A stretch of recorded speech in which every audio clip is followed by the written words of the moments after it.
그래서 자, 그 다음 화면 한번 보실까요? 자, 이게 나오면 이 건너가도록 하겠습니다.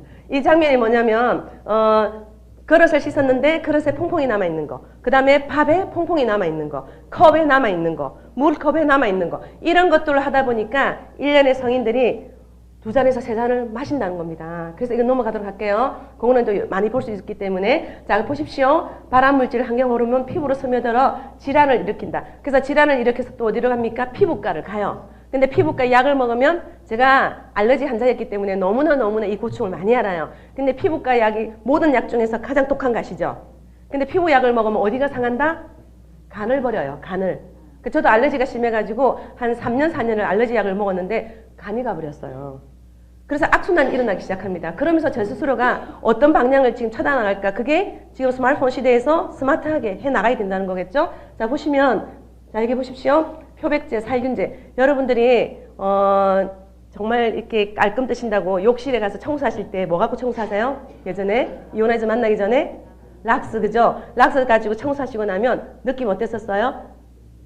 그렇죠. 저는 한 20분 청소하고 나면 머리가 두통이 심해가지고 들어 누워야 되는 정도였었어요. 굉장히 그런 뭘 치명적이다? 지금 아까도 이야기했듯이 케미포비아라는 게 뭐예요? 화학에 대한 공포증이 굉장히 확산되고 있습니다. 그런데도 여러분들이 부지불식간에 계속 쓰고 있다는 겁니다. 자, 그 다음 장면 한번 보실까요? 자, 보시면 이불에 남은 세제가 우리 건강을 해친다. 여러분들이 요즘에는 세탁소에 가서 이불 빨래도 맡기기도 하지만 집에서 세탁기 이불 돌리잖아요. 그럼 예전에 한번 기억 되돌아가 보자고요. 세탁기 돌렸을 때 그 덩치가 이불이 크다 보니까 끄집어냈을 때 흘러내렸던 거 뭐 기억하시는 거 없어요? 뭐 흘러내렸죠? 가루 비누. 지금은요 리퀴드 타입으로 해가지고 액체 비누가 있지만 그때는요 가루 비누가 있어가지고 그 가루 비누가 이불을 틀면 나옴에도 불구하고 다시 헹궜던 기억나요? 보통은 그렇게 안 했어요. 네 하시는 분은 굉장히 지각이 개념이 있으신 분이에요. 근데 대부분은요, 어머 이게 뭐담? 이러면서 털어갖고 그냥 널어버려요. 근데 그 이불을 밤에 덮고 자면 어떻게 돼요? 피부 질환자, 약한 분들 피부 질환 일으키고요. 아기들이 아토피가 생기는 겁니다. 그게 계속 악순환이 일어나는 거예요. 자, 그래서 보십시오. 이렇게 해서 이렇게 첩족 피부염을 유발할 수 있고요. 또 세제 잔여물이 이렇게 굉장히 아토피를 유발시키고 있다는 사실입니다. 그리고 호흡기 질환도 일으키고요. 자, 그 다음 장면 보시겠습니다. 지금 보시면 아까도 제가 얘기했듯이 두피에 올려놓은 샴푸가 혈관 타고 가는데 생식기 가는데 얼마 걸린다? 2, 3분밖에 안 걸려요. 근데 정말 여러분들이 멋낸다고 어디 해외로 놀러 갔거나 집에서 욕조에다가 바블바스 있죠? 바블바스. 그걸 풀어놓고 아주 그냥 와인 한 잔 놓고 멋낸다고 욕조에 푹 담궈서요. 그거는 뭐예요? 화공약품을 딥다 들이마시는 거랑 똑같습니다. 왜냐하면 생식기는 열려있어요. 열려있는 상황에서 따뜻한 물에 바블바스 풀었어요. 그래놓고 반신욕을 한다고 담그고 있을 때 어떨까요? 지금 보십시오. 생식기의 다른 부위에 비해서 암호를 여기 봤을 때 남성문호를 1이라고 본다면요. 생식기는 42배입니다.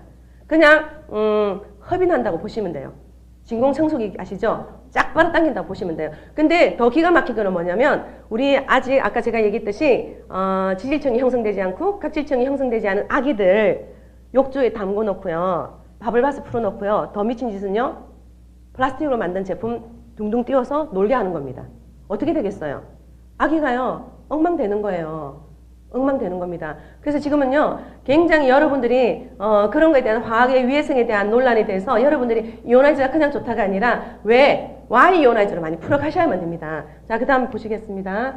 그래서 아까 제가 말씀드렸던 게 암보다 더 무서운 게 치매예요. 근데 락스를 풀어서 나오면 머리가 아팠던 기억 나시잖아요. 그게 뭐예요? 뇌신경을 컨트롤하기 때문에 그렇습니다.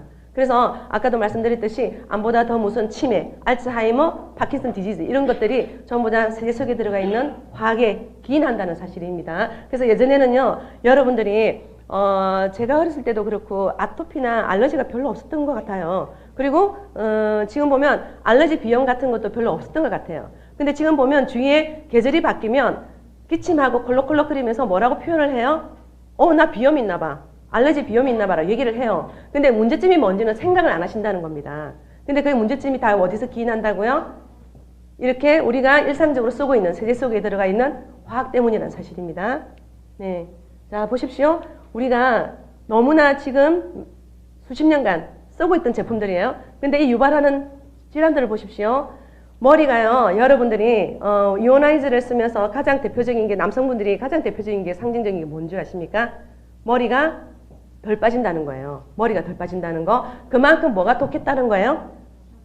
네, 세제가 좋겠다는 겁니다. 근데 여러분들이 주위에 가끔은요, 제가 가끔은 여성분들 제가 그 세미나를 할 때 이야기를 좀 해요. 임팩트 강한 이야기. 혹시나 두피에 냄새가 나시는 분 계십니까? 그러면 어떤 여성분이 그래요.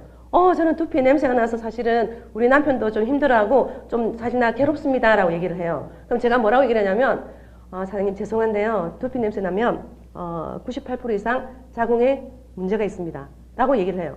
그래서 반드시 두피 냄새 나면 질 쪽에 문제가 있어서 질 쪽에 냄새가 날 겁니다. 라고 얘기를 하면요. 90%가 다 맞다라고 얘기를 해요. 왜냐? 여자분들이요. 이렇게 얼굴은요. 예쁘게 세수를 해서 뭘 발라주고 가꿔요. 근데 두피는요. 얼굴과 똑같은 스킨, 똑같은 피부예요. 근데 너무 방치해요. 너무 함몰하세요. 머리도 똑같은 피부예요. 근데 여러분들이 내가 요즘에 얼굴에 왜 이렇게 좀 주름이 생기지? 라고 하시면요. 어디 가서 뻗디 성형 하실 생각 하시지 마시고요. 우리 이온하이저 갖고 머리 감으실 때 있지 않습니까? 머리를 꾹꾹 해서 리프팅을 시켜주십시오. 두피를 마사지를 해서 머리를 잡아 당기시면요. 굉장히 건강해지면서 여기가 건강해지면 어디요? 얼굴에 주름이 리프팅이 됩니다. 진짜요. 그렇게 해보세요. 그리고 여러분들이 아까 제가 조금 전에 얘기했던 것처럼 여성분들이 뭐 자궁에 문제가 생긴다 그러면 뭐라고 얘기를 하냐면 샴푸를 바꾸라고 얘기하십시오. 그러면 깜짝 놀랄 거예요. 왜냐? 그분은 원인을 모르고 산부인과 가서 질환을 치료를 한단 말이에요. 근데 샴푸를 바꾸라 그러면 굉장히 그 이야기가 쇼킹해요. 진짜요? 왜 그런 거야? 라고 얘기를 풀면서 처음서부터 우리가 샴푸를 쓰지 말라 그러면 반감을 일으킨단 말이에요. 그렇기 때문에 이 강약을 조절해 가면서 하시면 참 좋을 것 같습니다. 자, 그래서 가장 심각한 거는 지금 출산율이 굉장히 저조합니다. 이게 우리나라의 국가 예산이나 복지 문제가 큰 것 같지만 꼭 그렇지도 않습니다. 요즘에 젊은 친구들이요. 제가 제 딸을 보더라도요. 가끔 바빠서 주방에 엄마 잠시 도와줄래? 그러면요. 그릇에 기름기가 없음에도 불구하고요. 습관적으로 뭘 쓴다? 세제를 씁니다. 세제를 써요. 그냥 왜 쓰는데? 그냥 이유 없이 그냥 써버리는 거예요. 근데 이런 젊은 친구들이 자기 몸을 더 깨끗하게 한다고 이런 귀한 생명을 잉태를 해서요. 뭘 씁니까? 제가 아까 샤워하는 시간은 화공약품을 바르는 시간이랑 똑같다고 그랬어요. 근데 세제를 써고요. 치약을 써고요. 퐁퐁을 써고요. 욕실에 가서 락스를 쓰다 보니까 이 아기가 어떻게 해요? 어느 물에 놀다가 나오는 거예요. 양수, 건강한 양수에서 놀다가 나와야 되는데 산부인과 의사의 다큐멘터리 한번 보신 적 계십니까? 아기를 봤는데 양수가 터져 나오면 몸에서 나오는 향은 좋지 못합니다. 비릿한 향이 나야 되는데 터져 나온 향이 무슨 향이 났어요? 어디 향기가 나는 거예요. 샴푸 향이 나는 거예요. 이건 있잖아요. 가히 쇼킹한 얘기입니다. 아기가 10달 동안 어디 화학에 놀다가 나온 거랑 똑같아요. 그러다 보니까 이미 세포가 파괴돼서 나오는 거예요. 그래서 지금 이 아기가 아토피가 사실은 이 아기가요. 더 심각한 아기 모습이 있는데 너무 여러분들이 경악스러울 것 같아서 제가 선별해서 사실 이거 넣은 겁니다. 근데 이 아기가 아토피가요. 심각하다 보면 우리가 이거 혹시 기억하세요? 이렇게 아픈 통증보다 가려운 게 더 힘드신 거 아시죠? 그죠? 그래서 아기 손에 장갑 끼워놓고 이렇게 하잖아요. 근데 이 아기가 아토피는요, 거의 회복이 불가능하다고 표현을 하거든요. 그러다 보니까 이 아기가 자라서 학교를 갑니다. 그럼 학교를 가서 공부를 하겠죠? 가려움증은 뭘 유발해요? 정서 불안을 유발해요. 집중이 안 됩니다. 긁기 시작하기 때문에. 그죠? 맞죠? 그죠? 근데 이 아기가 공부가 될까요? 안 될까요? 잘 안 돼요. 근데 공부 잘 안 되니까 그 엄마는요, 엄마 안 닮고 도대체 누구 닮아서 공부 못하는 거지? 콕 찍어 박아요. 저는 그 여자 머리를 콕 찍어 받고 싶어요. 누구 잘못이에요? 그 엄마가 잘못한 겁니다. 그래서 저는요, 제가 세미나를 할 때는 어떤 얘기를 하냐면, 사실은 사업자분들보다 예비 산모를 많이 모시고 오라고 얘기를 해요.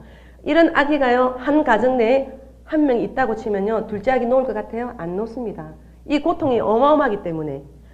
이 아토피를 앓는 아이는요, 대학생이 되어도 성인이 되어서도 계속 가지고 가요. 그러면 어떤 게 오냐면, 대인기피증이 와서 데이트를 하기도 싫어져요.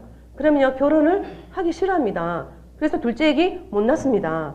그렇기 때문에 여러 가지가 맞물려서 간다는 거예요. 나 보십시오. 자, 이거는 할리우드에서요. 보통 보면 저희들이 작년에 가습기 살균제 사건으로 많은 아기들이 목숨을 잃었습니다. 그래서 지금 그 엄마들 위주로 커뮤니티가 형성이 되는데 뭐냐면 노케미 운동을 많이 펼치고 있어요. 근데 알츠하이머, 파킨슨 디지즈라 그래갖고 할리우드에서는 세제 속에 들어가 있는 화학 때문에 이런 병이 있다 그래갖고 걔네들은 노프, 샴푸 쓰지 말자 운동을 하고 있습니다. 제가